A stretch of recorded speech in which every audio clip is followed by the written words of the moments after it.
بسم اللہ الرحمن الرحیم الحمد للہ وحدہ والصلاة والسلام على من لا نبي بعده وأشهد أن لا إله إلا الله وحده لا شريك له وأشهد أن محمدا عبده ورسوله بشيرا ونذيرا بين يدي الساعة أما بعد حضرات محترم، آپ ایسے اعمال کا ذکر سن رہے تھے کہ جب مسلمان بندہ ان چھوٹے چھوٹے اعمال کو کرتا ہے تو اللہ رب العالمین اتنے خوش ہوتے ہیں کہ اس کو حج کا ثواب دیتے ہیں، حج جیسا اجر دیتے ہیں۔ کئی چیزیں آپ نے سنی اور مجھے امید ہے کہ عمل بھی کی ہوں گی۔ اللہ تعالی ہم کو عمل کی توفیق عطا فرمائے۔ بھائیو، کائنات کا امام صلی اللہ علیہ وسلم اپنی مسجد میں بیٹھا ہے، مدینہ میں ہے، اور مدینہ کے باسیوں میں سے جو فقیر ہیں، صحابہ کرام، غریب ہیں، مالدار نہیں ہیں، وہ کائنات کے امام کے پاس تشریف لاتے ہیں اور آ کر کچھ عرض کرتے ہیں، شکایت کرتے ہیں۔ کائنات کے امام جو ہمارے امیر بھائی ہیں، مالدار بھائی ہیں، جن کو اللہ نے مال و دولت عطا کی ہے، اللہ کے رسول وہ تو ذهب اہل الدثور من الاموال بالدرجات العلا والنعیم المقیم، اللہ کے رسول یہ امیر لوگ تو اپنے مال کی وجہ سے سارے درجات بھی لوٹ لیے، جو نیکی کرنے کے درجات ہیں، اور نعمتیں جو ہمیشہ والی نعمتیں ہیں وہ بھی لوٹ گئے، وہ بھی لے لیے، اس کے بھی حقدار بن گئے، یعنی جنت کے بھی حقدار بن گئے، بڑے اونچے اونچے درجات بھی لے لیے۔ اچھا بھئی کیسے؟ کہا اللہ کے رسول یصلون کما نصلی، جیسے ہم نماز پڑھتے ہیں وہ بھی نماز پڑھتے ہیں، اور وہ روزے رکھتے ہیں جیسے ہم روزے رکھتے ہیں، لیکن اللہ کے رسول وَلَهُمْ فَضْلٌ مِّنْ أَمْوَالٍ، لیکن ان کو ایک فضل حاصل ہے، ایک درجہ حاصل ہے مال کی وجہ سے۔ کیوں؟ وہ اپنے مال سے حج کرتے ہیں، عمرہ کرتے ہیں، پھر مال کے ذریعے جہاد کرتے ہیں، گھوڑے خریدتے ہیں، اسلحہ خریدتے ہیں، جہاد پہ جاتے ہیں، کھانے پینے کا خرچہ کرتے ہیں، گھر والوں کو خرچہ دے کر جاتے ہیں۔ یہ ہم نہیں کر سکتے۔ اور پھر کچھ لوگ من جہز غازیا فقد غزا، جو خود جہاد پہ نہیں جا سکتا کسی وجہ سے، تو وہ جہاد کے لیے آدمی تیار کرتا، اس کو بھیجتا ہے اپنے پیسے سے، تو وہ ایسا ہے جیسے اس نے خود بھی جہاد کیا۔ تو یہ سارے درجات وہ حاصل کر رہے۔ وَيَتَصَدَّقُونَ، اللہ کے رسول وہ صدقہ خیرات بھی کرتے ہیں، اچھے کام بھی کرتے ہیں، غریبوں کی مدد بھی کرتے ہیں۔ اب نبی کائنات سمجھ گئے کہ یہ کیا چاہتے ہیں کہ اللہ کے رسول ہمارے پاس تو مال نہیں، ہم نہیں کر سکتے یہ۔ دیکھیے ان کی ریسنگ، ان لوگوں کی ریسنگ کس چیز میں ہے؟ آخرت کے بارے میں، نیک اعمال کر۔ ہماری ریسنگ کیا ہے؟ نتسابق فی ای شیء نتسابق فی الدنیا۔ ایک فیکٹری ہے دوسری، ایک بنگلہ ہے تو دوسرا، ایک یہ ہماری ریسنگ ہے، یہ ہمارا مسابقہ ہے ہم لوگوں کا۔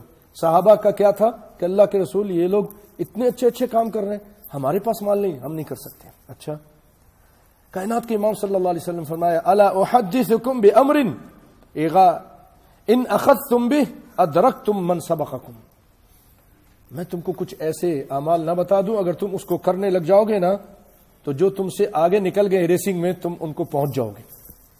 چھوٹے چھوٹے کام ہیں، میں تم کو بتاتا ہوں، تم وہ کرو، تم ان سے آگے پہنچ جاؤ گے ان تک۔ اور وَلَمْ يُدْرِكْكُمْ أَحَدٌ بَعْدَكُمْ، اور جو تمہارے بعد لوگ ہیں نا تم تک نہیں پہنچ سکیں گے۔ وَكُنْتُمْ خَيْرَ مَنْ أَنْتُمْ بَيْنَ ظَهْرَانَيْهِ، اور تم لوگوں کے درمیان سب سے بہتر ہو جاؤ گے، اچھے لوگ ہو جاؤ گے، دین دنیا کی بھلائیاں لوٹ لو گے۔ إِلَّا مَنْ عَمِلَ مِثْلَهُ، مگر وہ شخص جو تم عمل کرتے ہو اس طرح کا عمل کرے تو ٹھیک ہے، وہ بھی پھر تمہارے جیسا درجہ پا لے گا۔ کیا کرنا کیا ہے، نسخہ کیا ہے؟ آپ صلی اللہ علیہ وسلم فرماتے ہیں کہ دیکھو، تسبحون وتحمدون وتكبرون خلف كل صلاة 33۔ دیکھو، ہر نماز کے بعد، فرض نماز کے بعد تم بیٹھ جانا اور تم تسبیح کہنا، الحمد، سبحان اللہ، سبحان اللہ، سبحان اللہ، آرام آرام سے، اس میں جلدی نہیں کریں۔ یہ اللہ کے ساتھ آپ گفتگو کر رہے ہیں، آپ اللہ سے مناجات کر رہے ہیں، نہیں کہ آج جو ہم لوگ کرتے ہیں یہ کیا پھس پھس پھس پھس، یہ کون سی تسبیح ہے؟ یہ تسبیح نہیں ہے۔ آپ تسبیح سبحان اللہ، سبحان اللہ، سبحان اللہ، چاہے اس جو نشان بنے اندر کریے یا اپنی انگلی کے پور پہ، جیسے میں نے پہلے ہی بتایا، یہ بھی ثابت ہے کہ اس کے اوپر آپ 6 مرتبہ ایسے ماریں تو یہ آپ کی 6 تسبیح ہو جائے گی، سبحان اللہ، سبحان اللہ، سبحان اللہ۔ ایک سانس میں 3 کہہ دیں، یعنی یہ آسانی کے لیے بتا رہا ہوں، یہ ذکر نہیں ہے حدیث میں کہیں سانس وغیرہ کا نہیں۔ پھر 3 مرتبہ اور کہیں گے 6 ہو جائے گا، 6 پنجے 30، اور 1 مرتبہ پھر 3 کہہ دیں 33 ہوگی، سبحان اللہ، سبحان اللہ، سبحان اللہ۔ اور جب آپ اس کے اوپر یہ زور دے کے کرتے ہیں تو آپ کے یہ اس انگلی پر مساج ہو جاتا ہے، جب زخم پڑتا ہے، دباؤ پڑتا ہے تو یہاں پر ایک قسم کا مساج ہو جاتا ہے۔ اور آج کی میڈیکل سائنس ہمیں یہ بتاتی ہے کہ یہاں ان جگہوں پر مخصوص جگہیں ہیں، یہاں بھی تسبیح ایسے بھی کر سکتے ہیں، انگلیوں کے اس کے اوپر ایسے، ان ہتھیلیوں پر بھی جب مساج ہوتا ہے بہت ساری بیماریاں ہماری دور ہوتی ہیں، بہت سارے زہریلے مادے ہمارے جسم سے نکل جاتے ہیں، اور بہت سارے اعضاء وہ نشیط ہوتے ہیں، یعنی فعال ہو جاتے ہیں۔ یہ نبی کائنات نے 1400 سال پہلے بتایا، اور آج کی میڈیکل سائنس بھی بتا رہی ہے، اور ہمارے وید اور جو یہ ہندو لوگ ہیں جو ان کے علاج کرنے والے، وہ بھی بتاتے ہیں اس انگلی میں دباؤ تو یہ فائدہ ہوگا، اس انگلی کو کرو تو یہ گردے ٹھیک ہو جائیں گے، یہ کلیجے ٹھیک ہو جائیں، سر درد ٹھیک ہو جائے گا، ادھر مساج کرو۔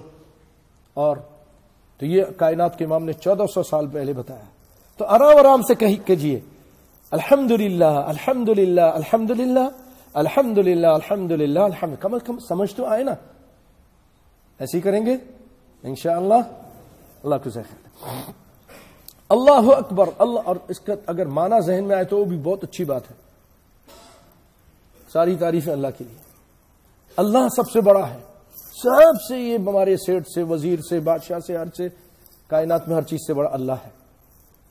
یہ آپ کے دماغ میں معنی بھی آنا چاہیے، رکھیے اس، تاکہ اللہ سے اور زیادہ آپ کی محبت پیدا ہو جائے کہ وہ تو میرا اللہ سب سے بڑا، میرا اس کے ساتھ تعلق ہے، میری مدد ضرور کرے گا۔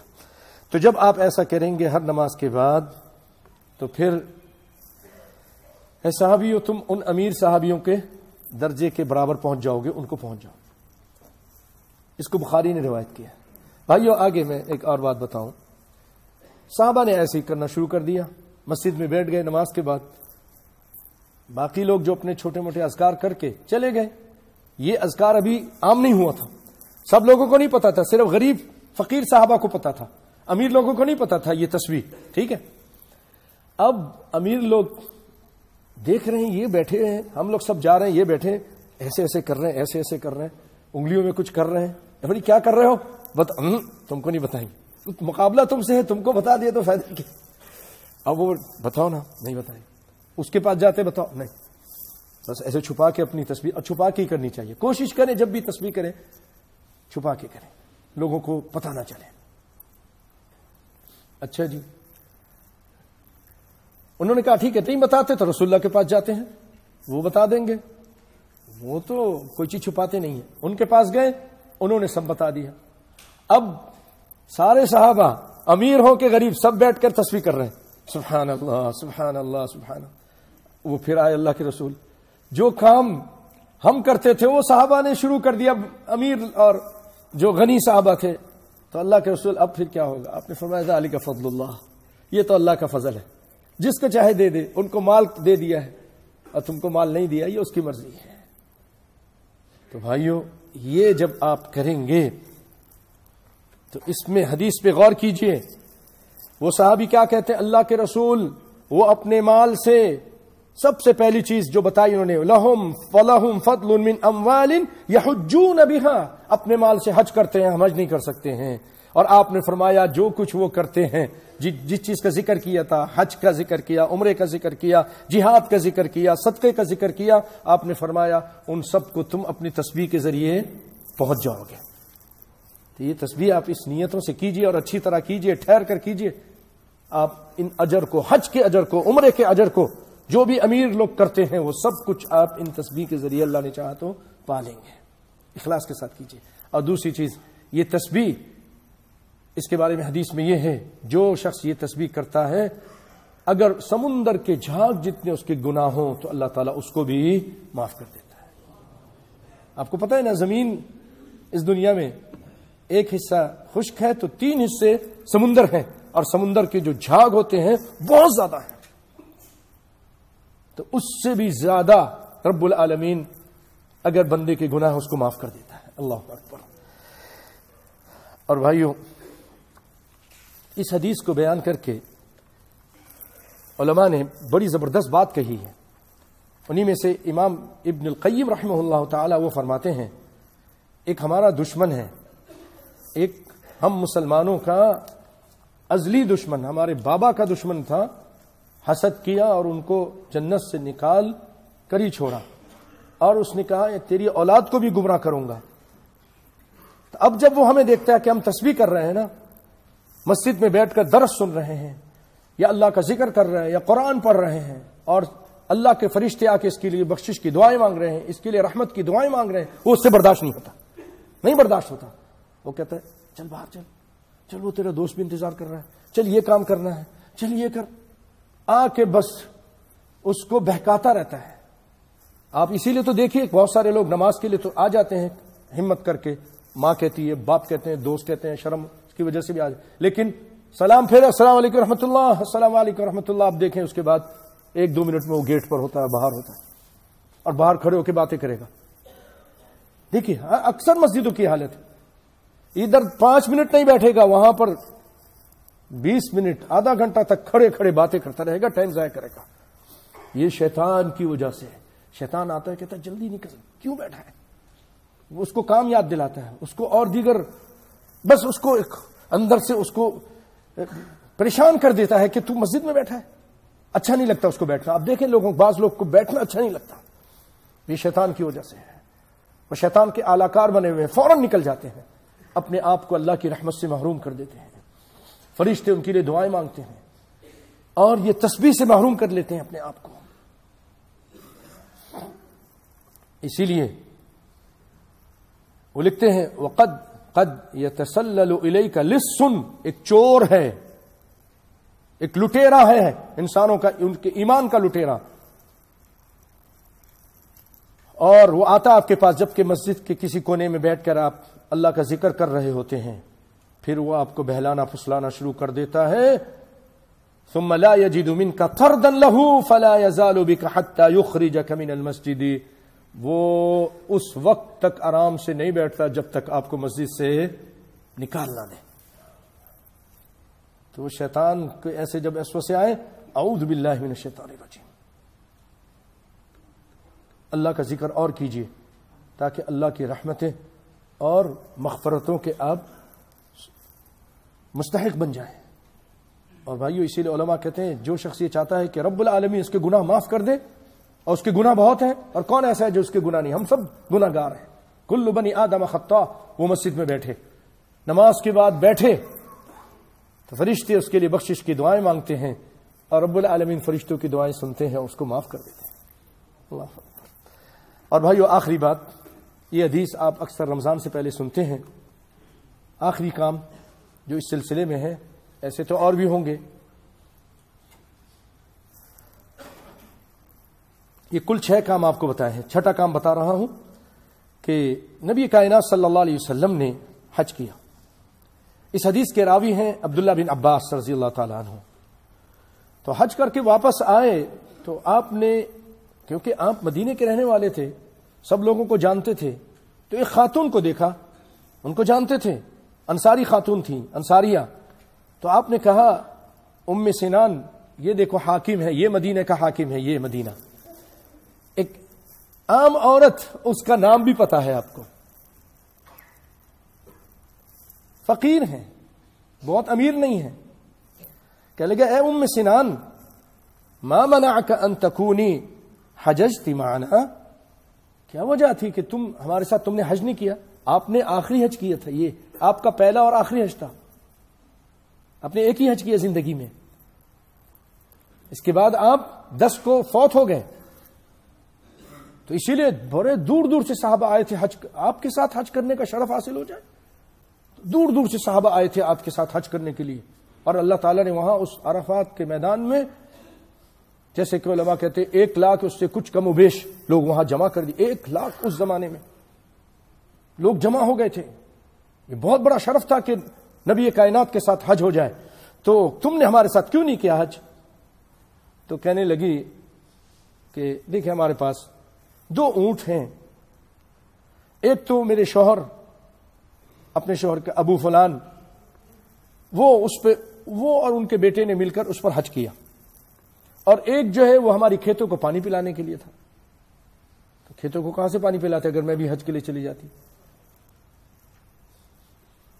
تو آپ صلی اللہ علیہ وسلم نے فرمایا دیکھو درد ہے آپ کو کہ اس کے شوق تھا لیکن یہ نہیں کر سکی، تو آپ اس کو علاج بتا رہے ہیں.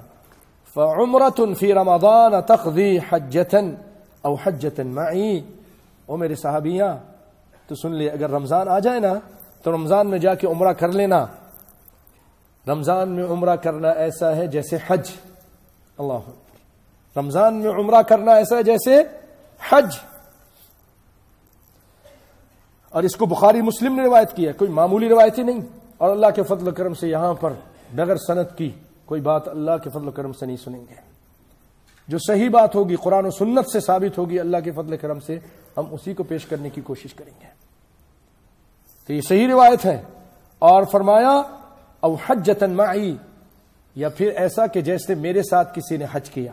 میرے ساتھ کسی نے حج کیا. رمضان میں عمرہ کرنا ایسا ہے جیسے اس نے میرے ساتھ حج کیا، میرے ساتھ حج کیا. یہ کتنا بڑا شرف ہے. تو بھائیو یہ وہ چیزیں تھیں جو اگرچہ بظاہر تھوڑی سی ہیں، لیکن عمرہ کرنا آسان ہوتا ہے حج کے مقابلے میں. حج میں بڑی پریشانی، بڑی تکلیفیں، بڑے سب کچھ ہوتے ہیں. لیکن اللہ رب العالمین اس چھوٹے سے عمرے کی وجہ سے آپ کو کائنات کے امام کے ساتھ حج کرنے کا ثواب دے رہے ہیں، لیکن شرط یہ کہ رمضان میں ہو. اسی لیے ایک اور روایت میں فرمایا عمرۃ فی رمضان تعدل حجۃ او حجۃ معی.